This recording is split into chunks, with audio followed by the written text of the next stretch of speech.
ने अपनी हार पूरी तरह से स्वीकार कर ली है? यह सबसे बड़ा सवाल है, क्योंकि आज जो अरविंद केजरीवाल ने विधानसभा में खड़े होकर कहा, यह सबसे वो बयान है जो पूरी तरह से यहां पर बीजेपी को वो कवर दे रहा है। दूसरा बड़ा सवाल यह कि क्या 29 की तैयारी में अरविंद केजरीवाल ने अब जो तैयारी है वो शुरू कर दी है? 24 भूल चुके हैं, अब 29 के बारे में बात हो रही है। वहीं 24 के हार के डर से कांग्रेस में क्या यह भगदड़ पूरी तरह मच गई है? अभी आपने कुछ दिन पहले देखा था, दिग्गज नेता महाराष्ट्र के अंदर अशोक चौहान वो बदले, वो उन्होंने अपना पाला बदल लिया और अब यहां पर कमलनाथ का नाम भी सामने आ रहा है। और उससे बड़ा सवाल यह कि कमलनाथ ने क्या माहौल यहां पर भांप लिया है? क्या उन्होंने समझ लिया है कि आखिर ये हालात किस तरफ जाते नजर आ रहे हैं? जो अभी तक लंबा इंतजार किया, ये और लंबा होने वाला है। और आखिरी और सबसे बड़ा सवाल यह कि 24 की लड़ाई क्या पूरी तरह से एक तरफा हो चुकी है? जो एक के बाद एक तस्वीर यहां पर बदल रही है, ये वो तमाम सवाल जो अब हर कोई जानना चाहता है। और वो कवर जो है, ये बयान कहीं ना कहीं देते नजर आ रहे हैं। लेकिन बड़ी अपडेट की मैं आपको बताऊं, बड़ी खबर आ रही है। कमलनाथ पर कांग्रेस नेता सज्जन सिंह की तरफ से बड़ा बयान दिया गया। राजनीति में मान सम्मान और साथ ही स्वाभिमान बेहद अहम है। मान सम्मान पर चोट से फैसले बदलते हैं। यह बड़ा बयान सज्जन सिंह कांग्रेस की तरफ से देते हुए नजर आ रहे हैं। और आपको बताएं कि खुद कमलनाथ ने कहा कि कहीं आने जाने पर कोई रोक टोक नहीं है। नेताओं के ये बदलते पाले जो है, ये कहीं ना कहीं बता रहे हैं कि आखिर जिस नाव को लेकर इंडी गठबंधन आगे बढ़ रहा था, वो नाव कहीं ना कहीं डूबती हुई नजर आ रही है। सत्य विजय मेरे सहयोगी इस वक्त सीधा मेरे साथ यहां पर जुड़ रहे हैं, उनके पास अपडेट के लिए यहां पर जा रहा हूं। सत्य विजय, अभी क्या अपडेट है? क्योंकि खुद कमलनाथ जो है पहुंचे हुए हैं। क्या आज कोई मुलाकात हो सकती है बीजेपी के नेताओं के साथ? क्योंकि लगातार ये खबरें तैर रही हैं कि कभी बड़ा ऐलान कर देंगे यहां पर कमलनाथ।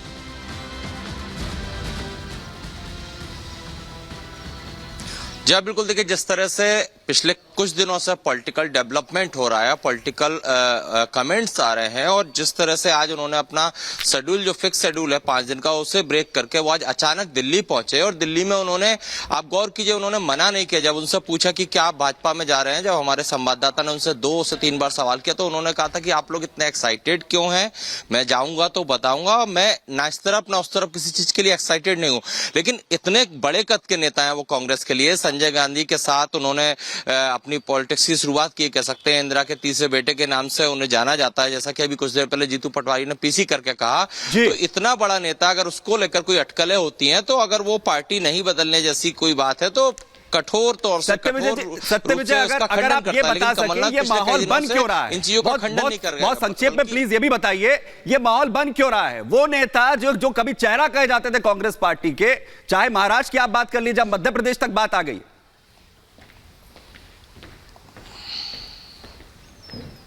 जी हाँ, देखिए जैसा कि आपने शुरुआत में ही कहा, 24 को लेकर जिस कांग्रेस या इंडी गठबंधन होपलेस हो चुकी है। लेकिन कमलनाथ जो हैं वो अपने बेटे नकुलनाथ की सीट बचाना चाहते हैं। नकुलनाथ छिंदवाड़ा से इकलौते सांसद है कांग्रेस से।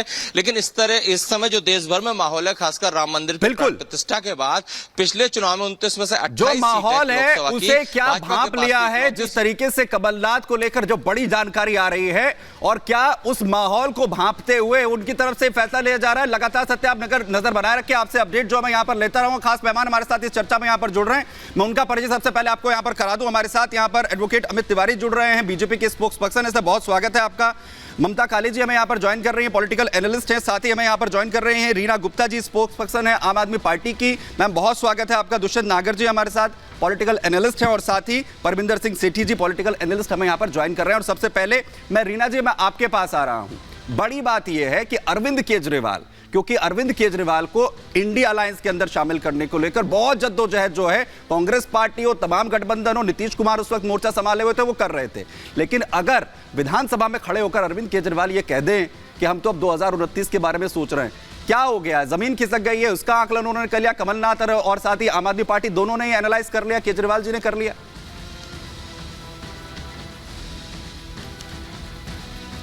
सुमित जी, देखिए, अरविंद केजरीवाल जी ने यह बोला है आज कि 2029 में देश से भारतीय जनता पार्टी का सफाया कर देंगे। उन्होंने ये नहीं बोला है कि 2024 को हमने छोड़ दिया है। 2024 में हम डट के चुनाव लड़ रहे हैं। वहीं दूसरी तरफ आप देखिए, मोदी जी बोलते थे कि देश को कांग्रेस मुक्त करेंगे। देश कांग्रेस मुक्त तो नहीं हुआ, भारतीय जनता पार्टी कांग्रेस युक्त हो गई। जी। आज की तारीख भारतीय जनता पार्टी के अंदर अगर आप कांग्रेसियों को गिनेंगे, सारे कांग्रेसी जिनके खिलाफ कोई केस थे और लेटेस्ट जो हैं चौहान साहब ने ज्वाइन कर लिया, अब कमलनाथ की बात चल रही है, तो मोदी जी निकले तो थे देश को कांग्रेस मुक्त करने में, उसमें तो सफल नहीं हो पाए। लेकिन सारी पार्टियों का, चाहे कांग्रेस पार्टी हो, चाहे शिवसेना हो, चाहे कोई और पार्टी हो, जी सारी रीना जी दोनों बातें आपने ही कह दी, मुझे वो कहना ही नहीं पड़ा जो आपने कह दिया, मुझे उसी पर आना था। वो युक्त और मुक्त में आपने मिक्स कर दिया पूरा, रीना जी पूरा आपने मिक्स कर दिया। और खड़गे जी कह रहे हैं ये खत्म करने, मैम रीना जी मैं वही कह रहा हूं, मैं वही कह रहा हूं जो आपने कहा, मैं उसी पर आ रहा हूं। खड़गे जी को ये कहना पड़ रहा है कि सारे अगर बीजेपी में चले जाएंगे तो विपक्ष में आखिर जो है चुनाव कौन लड़ेगा, और शायद इसी का जिक्र जो है बीजेपी बार बार यहां पर कर रही थी। मैं अमित तिवारी जी आपके पास आ रहा हूं, आप मुक्त करने निकले थे और रीना जी कह रही है आप तो युक्त कर रहे हैं, और अरविंद केजरीवाल कह रहे हैं कि 2024 का नहीं, हम तो 2029 का प्लान बना रहे हैं। देखिए 2024 तो इनके पास कोई होप ही नहीं है, और 2029 का चुनाव भी विदाउट होप ही लड़ेंगे। दूसरी बात जो रीना जी अभी कह रही थी कि मोदी जी तो कांग्रेस मुक्त भारत बनाना चाहते थे और आज बीजेपी कांग्रेस युक्त हो गई है, यह बात कम से कम यह तो ना कहें। 2012, 13, 14 सभी वर्षों में आप देख लीजिए कि कांग्रेस के भ्रष्टाचार के खिलाफ इंडिया अगेंस्ट करप्शन का मुहिम ही केजरीवाल साहब ने छेड़ा था, और उन्होंने कहा था कि मैं कांग्रेस से कभी गठबंधन नहीं करूंगा। और आज पूरे इंडी अलायंस में हाथ में उन्हीं भ्रष्टाचारियों के हाथ पकड़ के खड़े हैं, तो कम से कम यह ज्ञान हमें ना दें, यह ज्ञान ये अपने लिए खुद अप्लाई करें। आज इनकी दशा ऐसी हो गई है कि इनका पूरा चरित्र ना आज केजरीवाल का। जी ma'am I did not interrupt, please don't interrupt. जी आप इंटरप्ट मत नहीं वो इंटरप्ट नहीं कर रही है, वो टाइम मांग रही है, ठीक ना है। ही पॉलिटिकल केजरीवाल जी का ना ही कोई पॉलिटिकल, ना ही कोई इंडिविजुअल क्रेडिबिलिटी बची है। जी जो भी उन्होंने पहले 12 से 14 में कहा था, वो सभी चीजें, चाहे बंगला हो, चाहे गाड़ी हो, चाहे सिक्योरिटी हो, वो सारी चीजें उन्होंने ले ली।